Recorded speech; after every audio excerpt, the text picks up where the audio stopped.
சபைக்குள்ள ஒரு கூட்டம் இருக்குதான், எவ்வளோ வசனம் கேட்டாலும் அவங்க வாழ்க்கை என்ன இல்லை, மாற்றம் இல்லை. எதை முளைப்பிக்கிறாலும் முள்.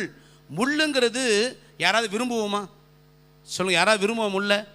ஒரு நிலத்துல முள்ளு முளைச்சா எவ்வளோ அழகாக இருக்கிற நிலம், எங்கே பார்த்தாலும் முள்ளு முள்ளாக இருக்குதுயா அப்படியே சொல்லுவான். ஐயா அது ஒரு முள்ளுக்காடு, எவன் போவான் அப்படி தான் சொல்லுவோம்.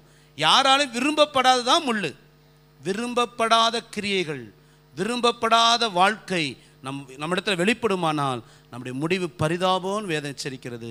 அன்பாய் சொல்லுகிறேன், உங்களுக்குள்ள முள்ளை போல என்னென்ன காரியம் இருக்குதோ இன்னைக்கு மனம் திரும்பி, ஏசப்பா நான் மாறின ஆண்டவரே, எனக்குள்ள இந்த காரியம்லாம் இருக்குது, முள்ளை போல இருக்க என்னுடைய சுவாபம், முள்ளை போல இருக்கிற என் பாவம், முள்ளை போல இருக்கிற என் வாழ்க்கை, உம்மை துக்கப்படுத்துகிற அந்த காரியம் இன்னைக்கு நான் பலிபீடத்தில் வைக்கிறேன், நான் மாறணும்னு விரும்புகிறேன் ஆண்டவரே, என்னை மாற்றி கனி கொடுக்கிறவனா என்னை மாற்றும். அல்லேலூயா. யோசேப்பு கனி தரும் செடி. யோசேப்பு கனி உள்ளவனாய் வாழ்ந்ததினால் கர்த்தர் அவனை எப்படி மேன்மைப்படுத்தினார் பார்க்க போகிறோம். நாமும் கனி உள்ளவர்களாய் இருந்தால் நமக்கும் அந்த மேன்மைகளை தர கர்த்தர் உண்மையுள்ளவராய் இருக்கிறார். அல்லேலூயா. இந்த யோசேப்பு கனி உள்ளவனாய் இருந்தான். வாசிங்க ஆதியாகமம் 49:23-24 வாசிங்க. வில் வீரர் அவனை மனமடிவாக்கி, வில் வீரர் அவனை மனமடிவாக்கி அவன் மேல் எய்து அவனை பகைத்தார்கள். ஆனாலும் அவனுடைய வில் உறுதியாய் இருந்தது. அவன் புயங்கள் யாக்கோபுடைய வல்லவரின் கரங்களால் பலத்தன. இதனால் அவன் மேய்ப்பனும் இஸ்ரவேலின் கண்மலையும் ஆனான். போதும். இந்த யோசேப்பு அவன் கனிதரும் செடியுள்ளவனாய் கர்த்தர் பிரியமாய் வாழ்ந்தான். ஆனால் வேதம் சொல்வது வில் வீரர் அவனை மனமடிவாக்கி அவன் மேல் எய்து அவனை பகைத்த. அந்த வில் வீரர் என்று யாக்கோபு யாரை சொல்றாருன்னா, ஒரு பக்கம் அவன் கூட பிறந்த அண்ணமாருங்க, இன்னொரு பக்கம் எகிப்திலே அவனுக்கு விரோதமாக தீமை செய்ய நினைத்த போத்திபார் அவனுடைய மனைவி. இவர்கள் தான் இந்த யோசேப்பை மனமடிவாக்கினவர்கள், அவனை துக்கப்படுத்தினவங்க. அவன் ஆத்துமாவில் ஒரு துக்கத்தை, ஒரு வியாகுலத்தை, ஒரு மனவேதனை கொடுத்து யோசேப்பின் இருதயத்தை சுக்குநூறாய் உடைத்த இந்த கூட்டத்தை தான் யாக்கோபு சொல்றார், வில் வீரர் அவனை மனமடிவாக்கினார்கள். ஒரு காரணம் நல்லா புரிந்து கொள்ளுங்க, நாம் கர்த்தர் பிரியமாய் வாழ வாழ வாழ அதை சகிக்க முடியாத, அதை ஏற்றுக்கொள்ள முடியாத சத்துருவின் சேனைகள் நமக்கு விரோதமாக அநேகரை எழுப்பி நம்மை சுற்றிலும் இருக்கிற ஜனங்களால் நம்மை மனமடிவாக்குவதற்கு நம்மோடு போராடுவான். இந்த போராட்டம் கர்த்தர் பிரியமாய் வாழ்கிற எல்லா மனிதர்களுக்கும் உண்டு. அல்லேலூயா. ஆனால் அப்பேற்பட்ட சூழ்நிலையில் கர்த்தர் எப்படி நடத்துகிறார் அதுதான் முக்கியம். இந்த யோசேப்பு பிறந்த நாளிலிருந்தே தான் அப்பா கூட இருக்க கர்த்தரை அறியும் பொழுது அவன் வாலிப வயசிலேயே கர்த்தர் பிரியமான செய்தான் நடந்தான். இளம் வயது 17 வயது, துட்டுக்குள்ள வாலிப வயசு, உலகத்தின் அத்தனை சந்தோஷங்களையும் அனுபவிக்க வேண்டும் என்று விரும்புகிற வயது இந்த வாலிப வயசு.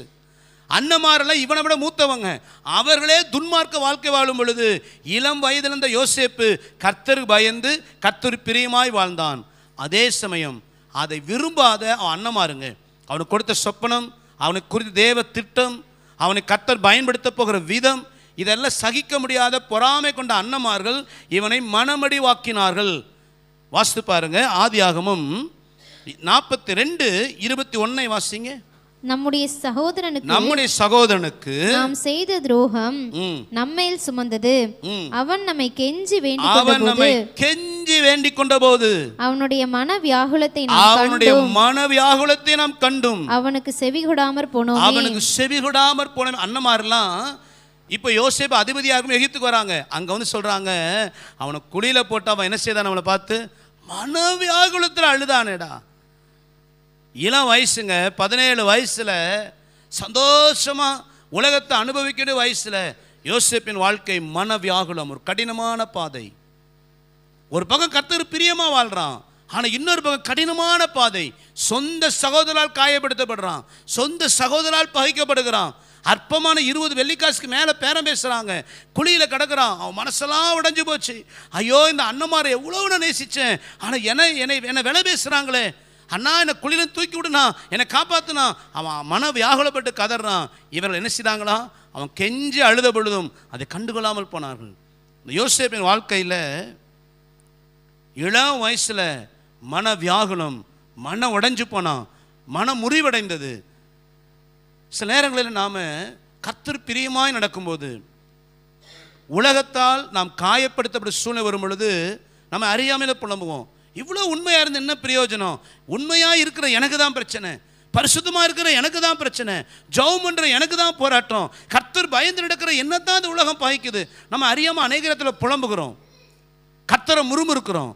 ஆனால் யோசிச்சு பாருங்க, கர்த்தர் பிரியமாக இருந்தும் வாழ்க்கையில் பிரச்சனை போராட்டம் வந்த பொழுது கர்த்தரை விட்டவன் பின்வாங்கவும் இல்லை, தேவனை முறுமுறுக்கவும் இல்லை, மாறாக தேவனோடு இன்னும் உறவாடினான். அல்லேலூயா, அல்லேலூயா.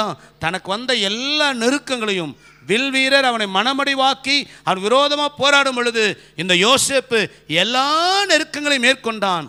முடிவு, அவன் எகிப்துக்கு அதிபதியாக தேவனால் உயர்த்தப்பட்டான். அல்லேலூயா.